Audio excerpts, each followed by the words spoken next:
sommes à Initiative très attachés à la promotion de l'économie sociale et solidaire. C'est un combat que nous menons depuis des années.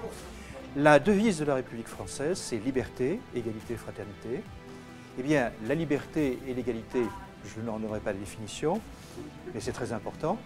Mais la fraternité, aujourd'hui, est une nécessité. Dans une société où le lien social se relâche en période de crise, nous avons besoin de redonner du sens, de la solidarité entre les personnes, d'innover solidaire. Et l'économie sociale et solidaire, eh bien, est une façon de faire vivre complètement la fraternité citoyenne. C'est le sens de cet engagement et de cette conférence que nous avons eue aujourd'hui.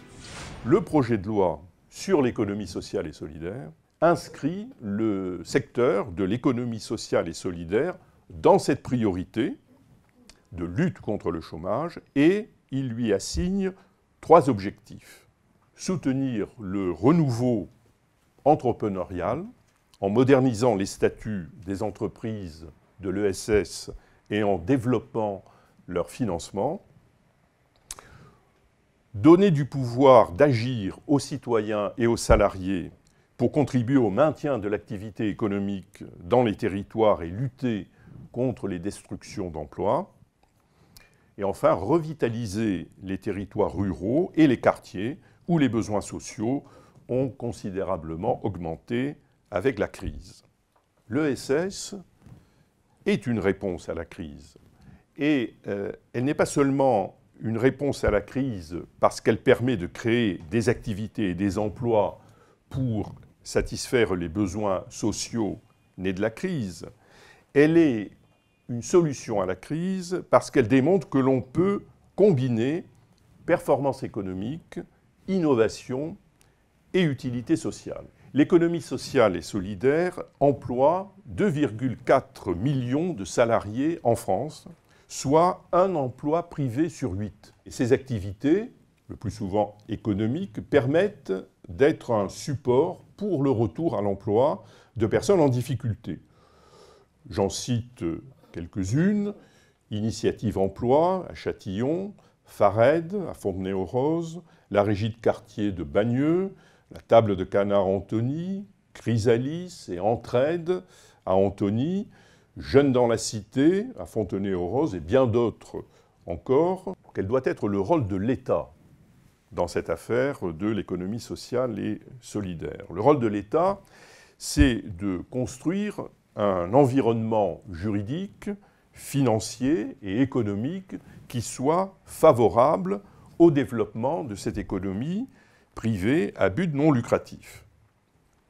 Le rôle de l'État dans ce domaine n'est pas de faire à la place d'eux, mais de soutenir et d'encourager les actions des porteurs de projets d'économie sociale et solidaire. Ce projet de loi a pour ambition de faire souffler un vent nouveau dans ce domaine, celui de la réappropriation de l'activité économique par les entrepreneurs, par les territoires et par les salariés.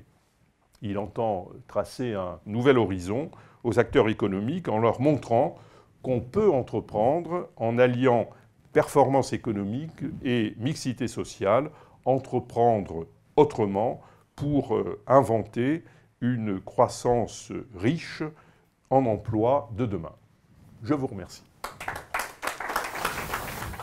J'ai eu beaucoup de plaisir ce matin à m'exprimer devant l'association Initiative sur l'économie sociale et solidaire. Alors ce que j'ai souhaité, c'est d'abord présenter brièvement le projet de loi Hamon, qui va être la grande affaire de l'économie sociale et solidaire dans les mois qui viennent, puisqu'il va être discuté au Parlement. Et puis, j'ai voulu mettre l'accent sur les attentes des pouvoirs publics vis-à-vis de l'économie sociale et solidaire.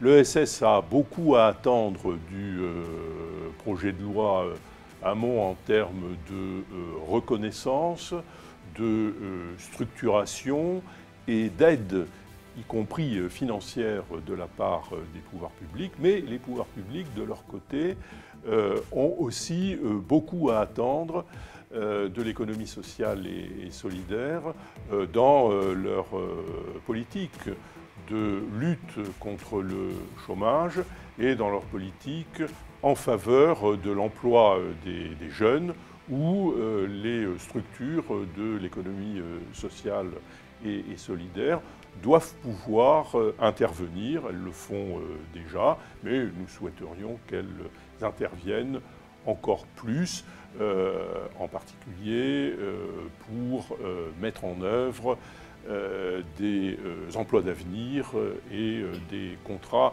de génération. Voilà un peu l'essentiel du message que je souhaitais passer ce matin.